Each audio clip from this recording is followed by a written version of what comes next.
হয়েছি মোরা, ধন্য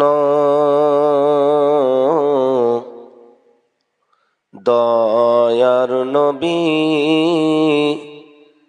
তোমারি জন্য,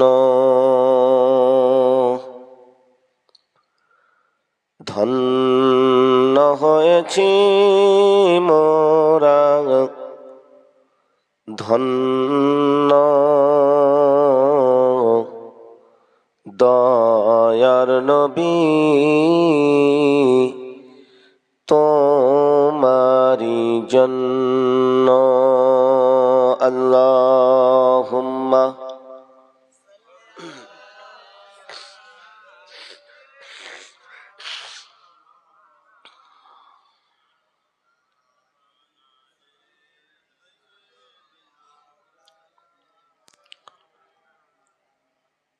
পেয়েছি তোমা হতে নামাজ রোজা, পেয়েছি তোমা হতে নামাজ রোজা, পেয়েছি তোমা হতে হজ যাকাত। তব লাগে বেশ বরণ্য, আল্লাহ ছাড়া মাবুদ নেই কেহ অন্য। ধন্য হয়েছি মোরা, ধন্য দয়ার নবী তোমারি জন্য।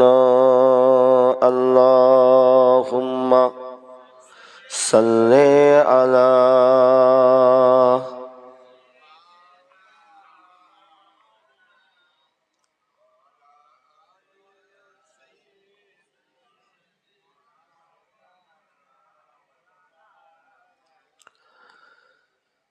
প্যারে হাজিরিনে মজলিস,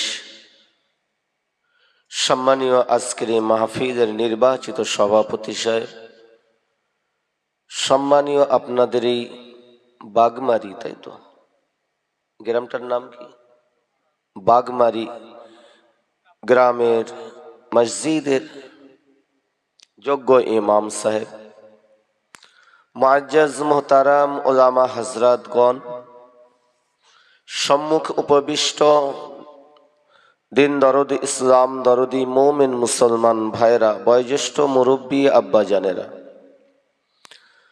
পর্দানশিনা ধার্মিকা আম্মা জানেরা এবং আমার বোনেরা, আল্লাহ পাকের দরবারে লাখ কোটি শুকরিয়া যে আল্লাহ পাক আমাদিগকে একেবারে রাতের শেষ ভাগে এখনো পর্যন্ত আল্লাহ পাক যে বসিয়ে রেখেছেন, এটা একটা বড় নিয়ামত, পাওনা, ঠিক কিনা? আল্লাহ পাক আমাদেরকে এখনো অন্তত হায়াতে রেখেছেন। আমরা হায়াতে আছি তো নাকি? আর অনেকে আদা মারা হয়ে ঘুমাচ্ছে, মানে ঘুমটাও অর্ধেক মৃত্যুর। অনেকে ঘুমের ঘরেও আল্লাহর ডাকে সাড়া দিয়ে চলে যায়, ঠিক কিনা? তা আল্লাহ পাকের দরবারে লাখো কোটি শুকরিয়া যে আল্লাহ আমাদেরকে এই মাহে শাবান চাঁদের আজকে হয়তো এই শেষ রাত হয়ে যেতে পারে, ঠিক কিনা? তারপরে মাহে রমাদান আল্লাহ পাক নসিব করবেন আমাদের সকলকে, যেন আল্লাহ হায়াত দারাজ করেন, সকলে বলুন আমিন। তাই আমরা সেই সৃষ্টিকর্তা মহান আল্লাহর দরবারে শুকরিয়া আদায় করি, সকলে বলি আলহামদুলিল্লাহ। তারই পরে জানাকে সৃষ্টি না করলে, পয়দা না করলে আল্লাহ পাক কিছুই সৃষ্টি করতেন না। সেই প্রিয় নবীর উপরেও অসংখ্য অসংখ্য দরুদ ও সালাম, সকলেই বলি সাল্লাল্লাহু আলাইহি ওয়াসাল্লাম। আল্লাহ পাকের দরবারে এটাই আমাদের বড় আশা যে আজকের এই রাতটা আমাদের জন্য যেন আল্লাহ কবুল করেন, বলুন আমিন। কেন অনেকেই ঘুমাচ্ছে, অনেকেই বাজার ঘাট করে আনন্দ ফুর্তি করে বাড়ি গেছে, কিন্তু আপনারা যে রসুলের মাহফিল, নবিয়ানা মাহফিল, এই মাহফিলের খোরাক হতে পেরেছেন, এটা কিন্তু বিশাল একটা ব্যাপার। কেন সন্ধ্যা রাতে অনেক খরিদ্দার হয়, তবে অনেকে আসে, রাস্তাঘাটে জ্যাম হয়, কিন্তু এর ভিতরে ঢুকতে পারে না। এর ভিতরে ঢুকতে গেলে আপনারা আমার চিরশত্রুকে বলেন কে? আপনার আমার চিরশত্রু হলো ইবলিস, শয়তান। এই শয়তানের বিরুদ্ধে জিহাদ করে আল্লাহ চাইলে, নেক নিয়ত করলে আল্লাহ পাক এই মজলিসে হাজির করিয়ে থাকেন, বলুন সুবহানাল্লাহ। এই মজলিসের নিয়ামত, ফজিলত আল্লাহ অনেক উচ্চ দান করেছে। আল্লাহ নবী হাদিস পাকে ইরশাদ করেছেন, ইযা মারাতুম ফারতাউ বিরিয়াজিল জান্নাহ। আল্লাহ নবী, দয়া নবী বলেন, সাহাবীদেরকে লক্ষ্য করে বলেছিলেন, এই আমার সাহাবীরা, তোমরা কি পৃথিবীর জমিনে জান্নাতি বাগান দেখেছো? আল্লাহ নবী সাহাবীরা বলেছিলেন, ক্বালা লা, না ইয়া রাসূলুল্লাহ, ইয়া হাবিবাল্লাহ, হুজুর পৃথিবীর জমিনে আমরা তো জান্নাতি বাগান দেখি নাই।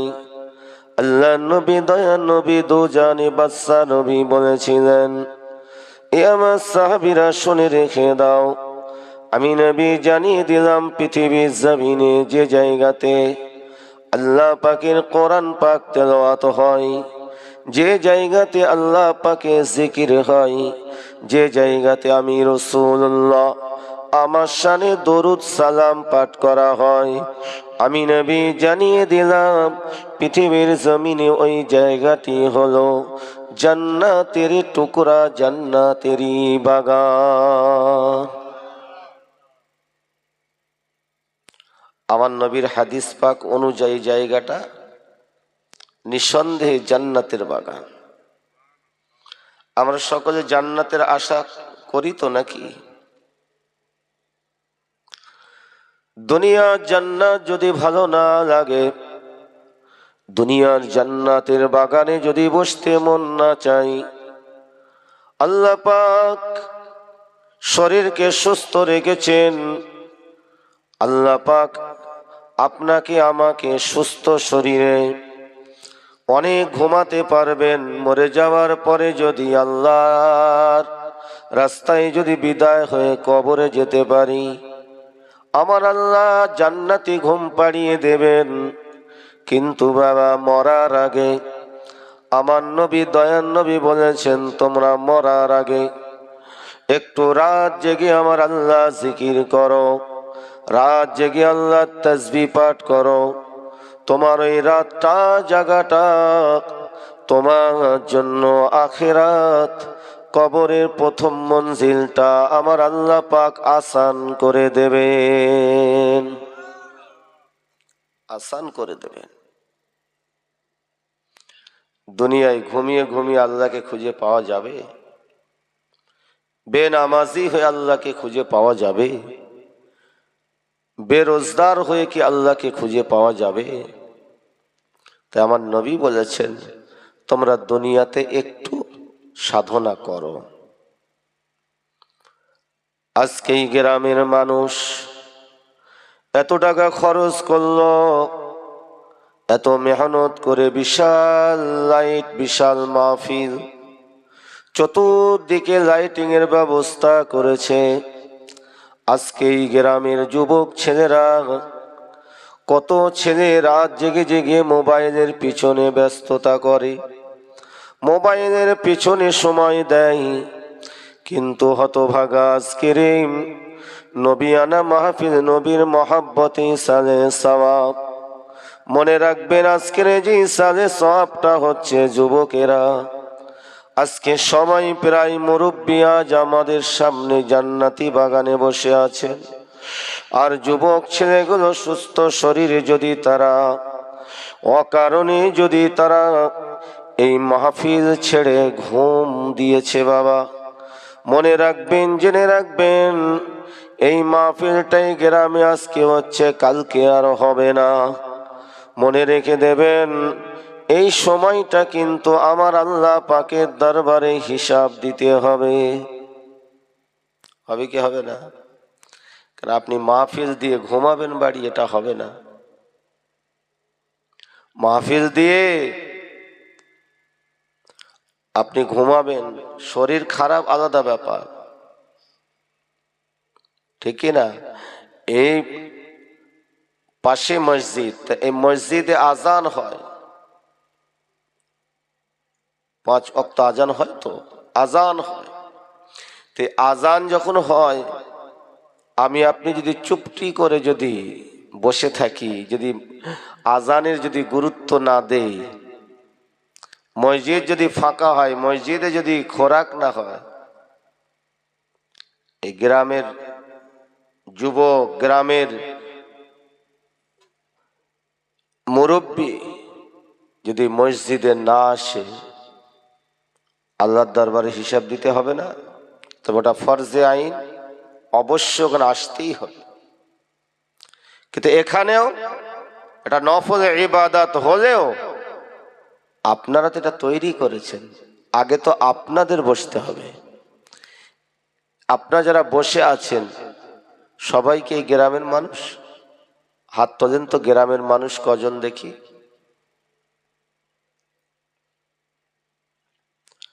1 2 3 4 5 6 7 8 9, যাই হোক 9 জন। বাকি আত্মীয় স্বজন কি পাশের গ্রাম? বলেন, চায়ের দোকানে, হাটে বাজারে রাত 12টা 1টা 2টো বেজে যায় কি যায় না? ও ভাই জানেরা, আল্লাহর কাছে কি জবাব দেব বাবা? জীবনে অনেক ঘুমাতে পারবেন, অনেক ঘুমাতে পারবেন, যদি দুনিয়ার জমিনে যদি নেক আমল করতে পারেন।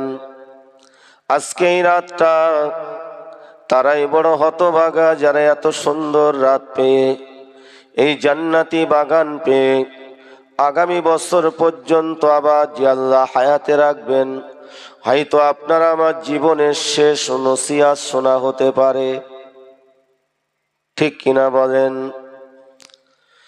জীবনের শেষ নসিহত শোনা হতে পারে। তাই আজকের আল্লাহর দরবারে যদি তওবা করে অনুতপ্ত হয়ে ইস্তেগফার পড়ে যদি ক্ষমা চেয়ে আমার আল্লাহর দরবারে যদি বলি, আল্লাহ মরে তো যাব, আপনি তো আমাকে তুলে নেবেন, কিন্তু এই কবর নামক জায়গাতে আমি কিভাবে থাকবো আল্লাহ? তাই আপনি আমাকে কবুল করুন। মাহে শাবান মাসের শেষে রমাদান মাস সামনে হাজির হতে লেগেছে। আল্লাহ আল্লাহ মতো অবস্থায় আমি আপনার দরবারে দুখানা হাত তুলে দোয়া চাই। মাবুদ, আপনি মেহেরবানি করে আমাকে কবুল করুন আখিরাতের জন্য। মুসলমান যদি আল্লাহর দরবারে জান্নাতি বাগানে যদি তওবা করে নিয়ে গুনার কথা স্মরণ করে যদি আল্লাহর দরবারে ক্রন্দন করি, আল্লাহর দরবারে যদি ক্রন্দন করি, আল্লাহ পাক দয়ালু মেহেরবান, আমার আল্লাহ পাক এই মাহফিল আপনার আমার জন্য নাজাতের ওসিলা বানিয়ে দেবেন। কত গুরুত্ব, কত মর্যাদা মাহফিলের। আফসোস একটা যুবক ছেলে এ মাহফিলের মধ্যে নাই।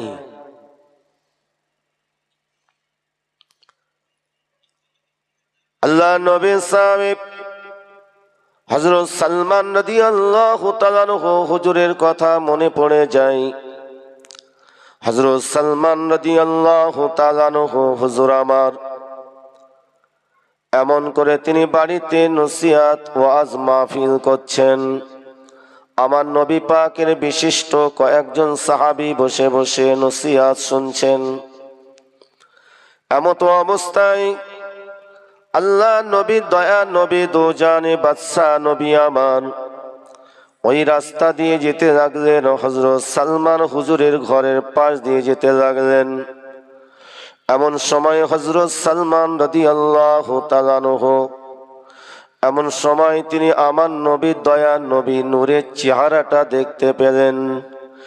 যেই আমার নবী নূরের চেহারাটা দেখতে পেলেন, হযরত সালমান হুজুর ওয়াজ নসিহতটা বন্ধ করে দিলেন। আল্লাহ নবী দয়ার নবী দোজানে বাদশা নবী পাকের পিছনে পিছনে ছুটতে লাগলেন। আমার নবী পাকের বিশিষ্ট কয়েকজন সাহাবী আমার নবীর সঙ্গে যেতে লাগলেন। এমন সময় সালমান হুজুর ছুটে ছুটে ছুটে ছুটে গিয়ে আল্লাহ নবীর কাছে যখন হাজির হয়ে গেলেন, আমার আপনার নবীকে সালাম দেন, আসসালামু আলাইকা ইয়া রাসূলুল্লাহ, আসসালামু আলাইকা ইয়া হাবিবাল্লাহ।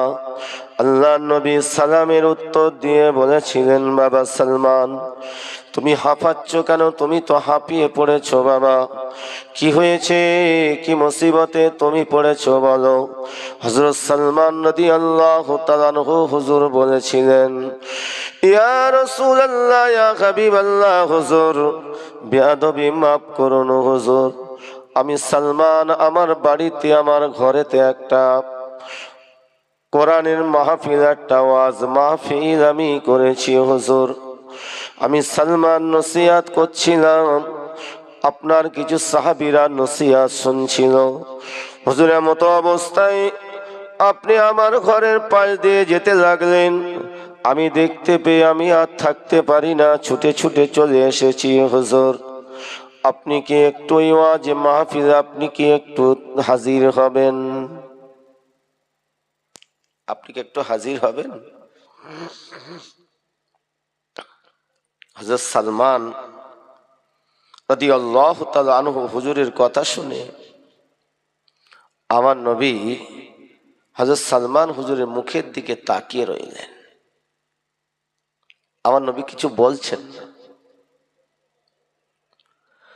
আল্লাহ নবী দয়ার নবী নূর নবী একবার উপরের দিকে তাকায়। আমার নবী দয়ার নবী একবার উপরের দিকে তাকান, আর একবার হযরত সালমান হুজুরের মুখের দিকে ফিরে ফিরে তাকান।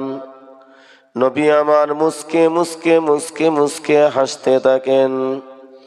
আমার নবী সালমান হুজুরের কথা শোনার পরে আমার নবী শুধু উপরের দিকে তাকান আর সালমান হুজুরের মুখের দিকে তাকান, মুস্কে মুস্কে হাসতে থাকেন। হযরত সালমান রাদিয়াল্লাহু তাআলা আনহু বলেছিলেন, ইয়া রাসূলুল্লাহ ইয়া হাবিবাল্লাহ, হুজুর বেয়াদবি মাফ করুন হুজুর, আমি সালমান আপনার কাছে এসেছি হুজুর, আপনি কি যাবেন না? হুজুর ওই নসিহত মাহফিলে কি আপনি যাবেন? একটু কি শরীক হবেন না? আল্লাহর নবী বলেছিলেন, বাবা সালমান তুমি এমন কথা কেন আমাকে বলতে লেগেছো?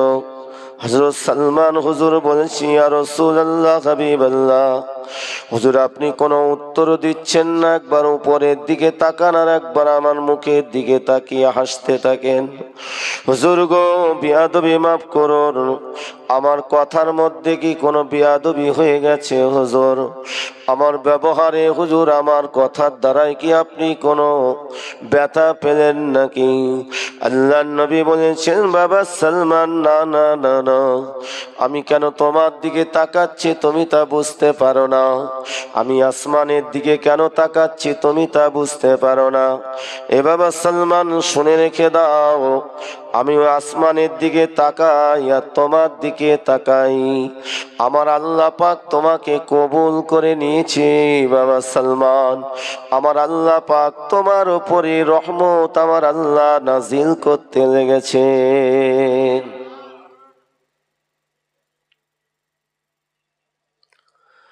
ও বাবা সালমান, আমি রাসূলুল্লাহ আসমানের দিকে কেন তাকাই জানো?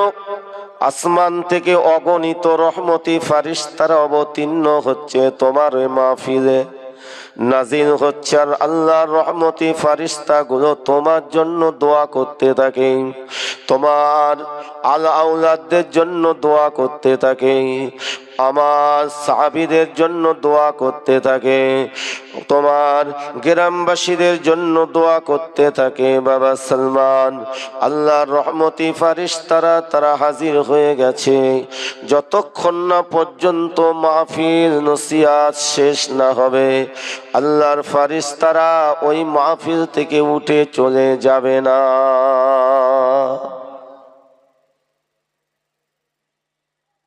আমার নবীর হাদিস অনুযায়ী এখানে কি শুধু আমরা আছি না আল্লাহর রহমতি ফারিস্তারা আছেন? যখন মাহফিল শুরু হয়, আল্লাহর একদল ফারিস্তারা আছেন, তানাদের এটাই দায়িত্ব, তানারা চলে আসে, এসে এই মাহফিলে হাজির হয়ে যান। আমরা ঘরে চলে যাই, কিন্তু ফারিস্তারা যায় না। যতক্ষণ মাহফিল শেষ না হয়, আখিরি দোয়া না হয়, ততক্ষণ পর্যন্ত ঘরে মানে তানারা আল্লাহর কাছে ফিরে যান না। আমার নবী, দয়ার নবী কি বলেছেন শুনুন। আল্লাহর নবী বলেন, আল্লাহর রাসূল বলেন, ও আমার সাহাবীরা শোনো শোনো, এই কোরআনের মাজলিস, কোরআনের মাহফিলটা এত নিয়ামতপূর্ণ মাহফিল। আমার আল্লাহ পাকের কোরআন, আমার নবী হাদিস পাকে বলেছেন, খায়রুকুম মান তাআল্লামাল কুরআন ওয়া আল্লামা। পৃথিবীর জমিনে ওই ব্যক্তি সব থেকে উত্তম যে নিজে কোরআন শিখলো, অপরের কাছে কোরআনের বাণীটা পৌঁছে দিল। বলুন সুবহানাল্লাহ। আল্লাহর নবী, দয়ার নবী, নূর নবী, হাবিবুল্লাহ নবী মুহাম্মদুর রাসূলুল্লাহ সাল্লাল্লাহু আলাইহি সাল্লাম জানিয়ে দেন, আমার উম্মতেরা যখন জান্নাতি বাগানে বসে যায়, আমার উম্মতিরা যখন জান্নাতি বাগানে বসে যায়, যখন শেষ দোয়া, আখিরি দোয়া হয়ে যায়, আল্লাহর নবী বলেন, আল্লাহর রহমতি ফারিস্তারা নেকিগুলো নিয়ে নূরের খানচাই করে নিয়ে আল্লাহর দরবারে চলে যায়। আমার আল্লাহকে বলতে থাকেন, ও আমার আল্লাহ, ওই বাগমারি গ্রামে একটা মাহফিল হয়েছিল, মসজিদ প্রাঙ্গণে বাৎসরিক ইসালে সওয়াব হয়েছিল। ওই বাগমারি গ্রামে মসজিদে ইসালে সওয়াবে আপনার একদল বান্দা বান্দিরা তারা দুনিয়ায় রাতের ঘুমটাকে হারাম করে দিয়ে, আরামের বিছানায় লাথি মেরে দিয়ে, ওই জান্নাতি বাগানে বসে বসে ফজরের আগ পর্যন্ত কোরআনের বাণী শুনেছি। আল্লাহ, আমার আল্লাহ কি জানেন না? বলেন, আমার আল্লাহ জানেন তো? ইন্নাল্লাহা আলিমুম বিযাতিস সুদূর। আমার আল্লাহ আপনার আমার অন্তরের সব খবর জানেন। আমার আল্লাহকে বলবেন, আল্লাহ, আপনার ওই সমস্ত বান্দা বান্দিরা আপনার জিকির করেছে, কোরআন পড়েছে, কোরআন শুনেছে, আপনার পেয়ারা হাবিবের শানে দরুদ সালাম পাঠ করেছে। রব্বুল আলামিন আল্লাহ পাক ওই সমস্ত নেকিগুলো নিয়ে আপনার দরবারে হাজির করেছি। আমার আল্লাহ বলবেন, ও আমার ফেরেশতারা, দেরি করো না, যাও, চলে যাও। আমি আল্লাহ পাক জানিয়ে দিলাম, আমার হাবিবের উম্মত উম্মতিরা, আমার হাবিবের উম্মত উম্মতিরা আমার জিকির করেছে, আমার তাসবিহ পাঠ করেছে, আমি আল্লাহ অত্যন্ত খুশি হয়ে গেছি। তবে যাও আমার ফেরেশতারা, চলে যাও। আমার হাবিব একটি সেকেন্ডের জন্য আমার হাবিবের উম্মত উম্মতিদের কথাটা ভোলেন না। যাও যাও, চলে যাও। আমি তো যা কিছু সৃষ্টি করেছি আমার প্যারা হাবিবের ওসিলায়, আমার হাবিবের ওসিলা ছাড়া আমার দয়ার জান্নাত কারোর নসিব হবে না। তাই যাও, চলে যাও, আমার এই হাবিবের কাছে চলে যাও। ওই সমস্ত বান্দা বান্দীদের নেকিগুলো নিয়ে আমার হাবিবের কাছে পৌঁছে দাও। আল্লাহ নবী, দয়ার নবীর কাছে যখন আমার আল্লাহ পাক ফেরেশতাদের পাঠিয়ে দেবেন, আর আমার আল্লাহ পাক ফেরেশতাদের বলেও দেবেন, ও আমার ফেরেশতারা, আমার হাবিব খুশি হয়ে যে দোয়া চাইবে আমি আল্লাহ সেই নেক দোয়াটাকে কবুল করে নেব। ফেরেশতারা চলে যাবেন, আমার নবীর কাছে গিয়ে আমার নবীকে সালাম দেবেন। আমার নবী হলেন হায়াতুন নবী, জিন্দা নবী, ঠিক কিনা? অনেকে নবীকে মুর্দা বলে, কে কি বললো আমার দেখার দরকার নেই। আমরা আমাদের হাবিবকে হায়াতুন নবী বলে মানি। বলুন সুবহানাল্লাহ। তবে হয়তো আপনারা প্রশ্ন করতে পারেন, তাহলে কি আমাদের নবীর মৃত্যু হয়নি? হ্যাঁ, আমার নবী পাক মৃত্যুর পেয়ালা চেকেছে। মৃত্যু কবার হবে বাবা? বলেন, কবার হবে? বারবার হবে? কুল্লু নাফসিন যায়িকাতুল মাউত। আল্লাহ পাক বলেন, আমি যার জীবন দিয়েছি তার মউতের পেয়ালা চাকাবো। মৃত্যু হবে। আমার আল্লাহ বলেন, অপর আয়াতে আল্লাহ জানিয়েছেন, সুম্মা লা ইয়ামুতু ফিহা ওয়া লা ইয়াহইয়া। আল্লাহ বলেন, মৃত্যু কারো দ্বিতীয়বার হবে না, মৃত্যু একবার হবে। আমার আল্লাহ বলেন, আমার যে সমস্ত অপরাধীদেরকে আমি জাহান্নামায় দেব, তারা জাহান্নামের আযাব ভোগ করবে। ওই আযাব সইতে না পেরে তারা মৃত্যু কামনা করবে, কিন্তু আমি আল্লাহ পাক তাদের আর মৃত্যু দেব না।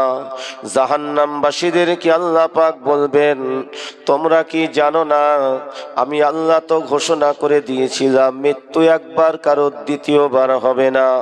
তাই তোমরা এইভাবে আযাব ভোগ করতে থাকো।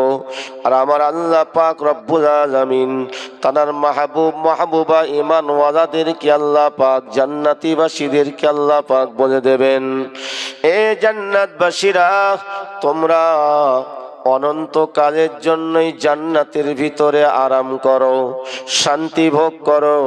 তোমাদের আর কোনোদিন মৃত্যু হবে না, তোমাদের কোনো চিন্তা নাই।